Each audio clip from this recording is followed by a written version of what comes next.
Alright everyone, hope everybody we're all good, right? So the whiteboard's back out, you know the drill, we've got some more educational content. So today I want to talk about why you might not be growing muscle tissue. I want you to use this video as something you can always reference. This will work in 2, 3, 4, 5 years time. You can always come back and troubleshoot things and just watch this video. It will help you out tremendously. If you feel like you've hit a plateau or you're struggling to grow the muscle tissue that you think that you deserve off your efforts in the gym and everything that you're doing, again, come back and watch this video. You will find your answer wrapped up in this, right?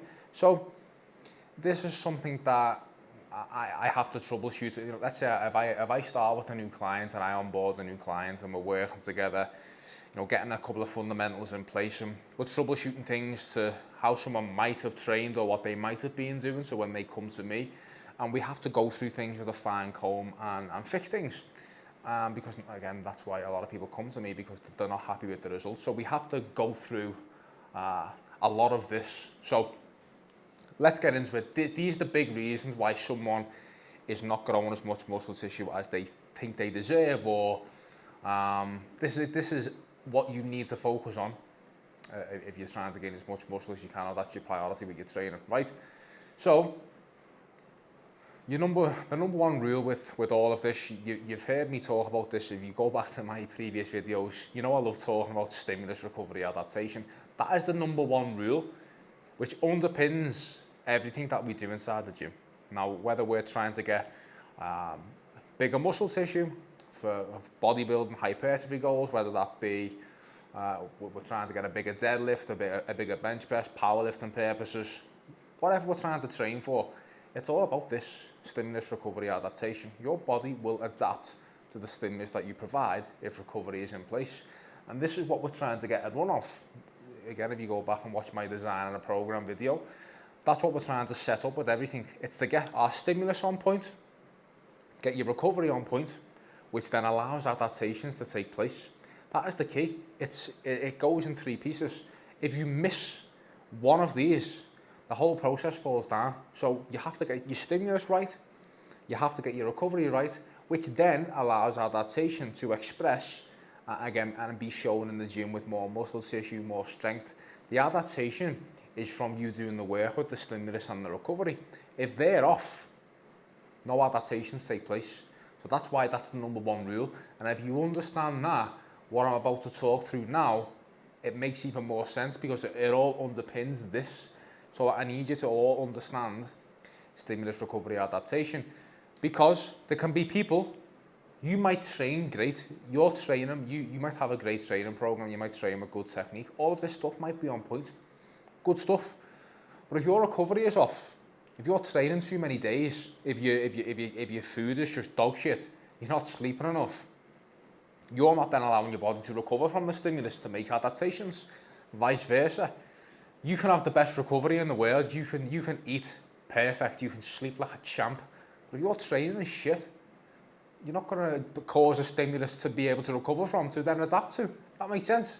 So you have to get these pieced together like a jigsaw to allow the adaptation to take place. That's the number one rule, right? So now we've got that fundamental in place. Now what I'm about to explain will make more sense. So first one is going to be, again, I always talk about this.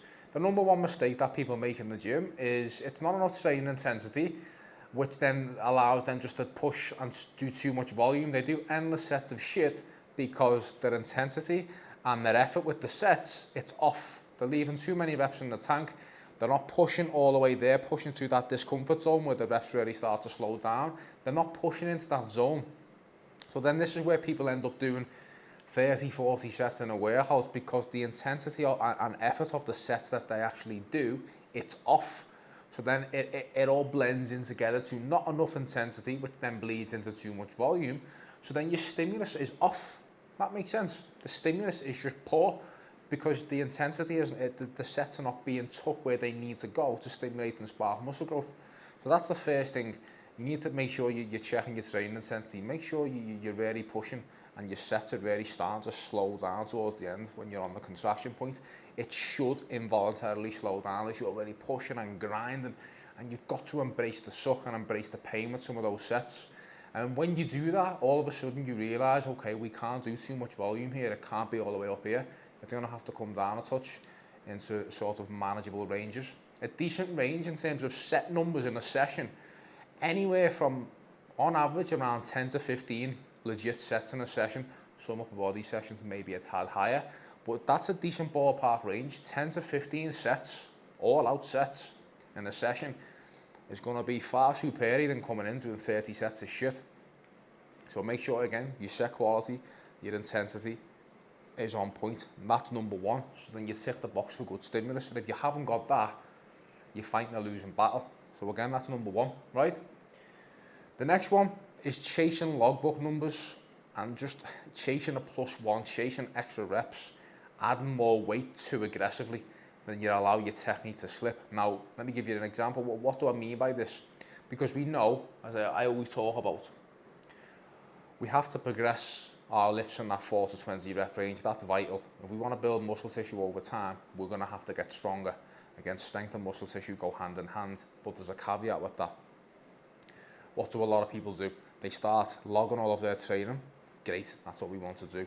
But they start to chase +1s.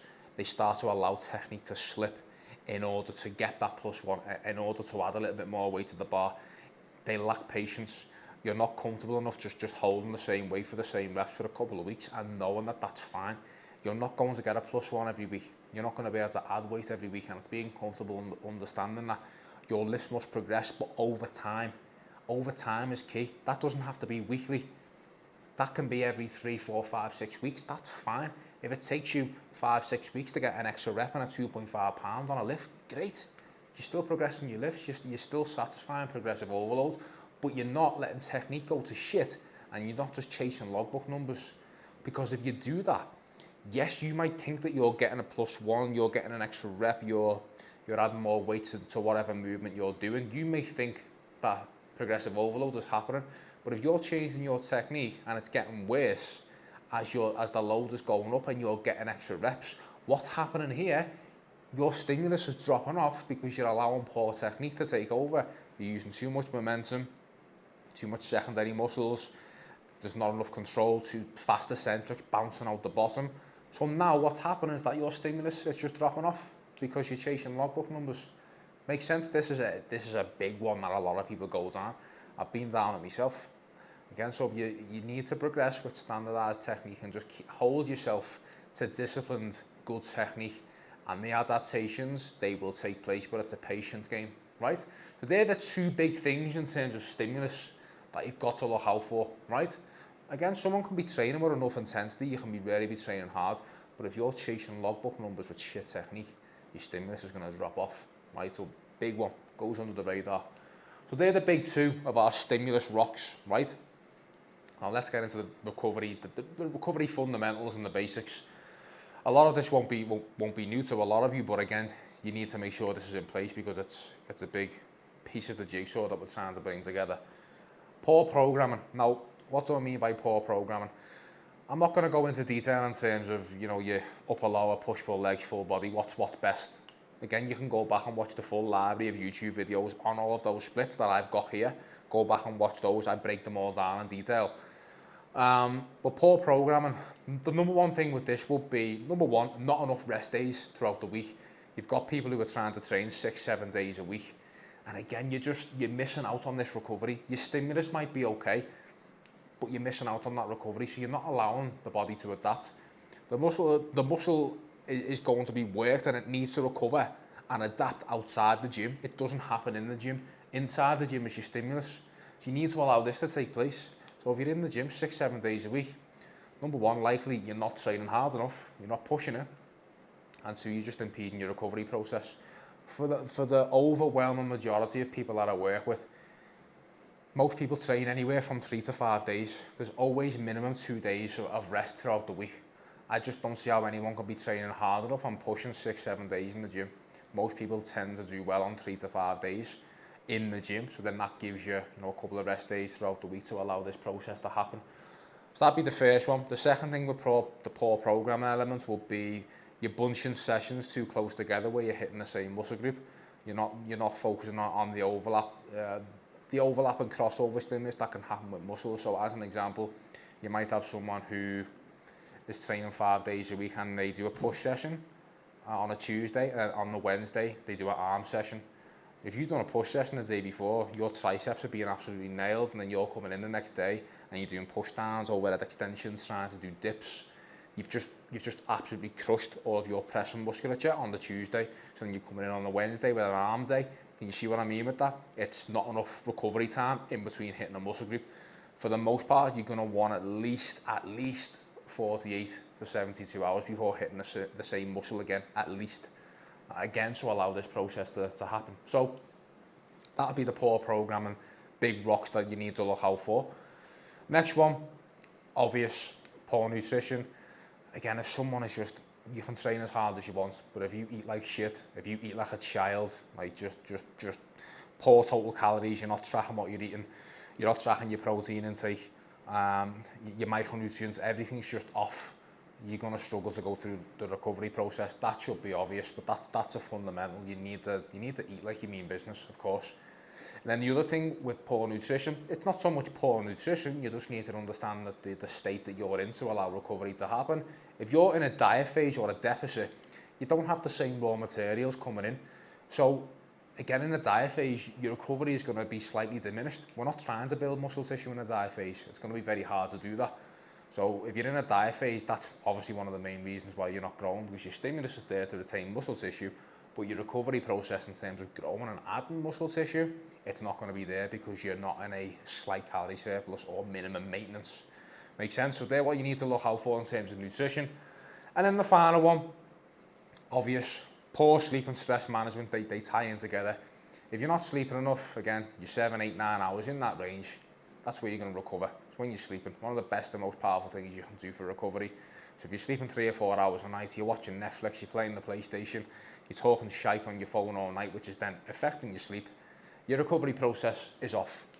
So that's sleep, and then you've got your stress management. Again, if you're just chronically stressed, which is linked into poor sleep, if your stress management is off, you're not taking the time to chill out and just decompress, again, your recovery process is going to be halted. So again, you can have the best training, but if your sleep is off, stress management is off, you can see your body's not really going to be in the mood to have muscle tissue. So you need to get these right, and it all comes down to this, right? So if you're struggling to build muscle tissue, if you go through that, you will find your answer there. And just a final bonus point, we got all this in place.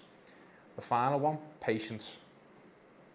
We live in a society and a generation of just instant gratification. People do not want to do things for a long time unless they get the instant reward. That they need to see it now. Nobody wants to work and not see instant results. Are you fine with just sticking to a training program for 6 months and seeing slow results and slow methodical gains coming? Because that's what you need. If you're expecting to just do everything on point for a month and you're unhappy because you're not massive, or your biceps are not 20 inches after a month, just the harsh reality check for you. This takes time. This takes a long time, and you need to do all this consistently for years and years and years. You keep getting better, and that's the God's honest truth, which nobody really wants to talk about. But you need patience in this game. Again, become a champion of your own process, master the process. That's the fundamental, right? So let me know what you all think.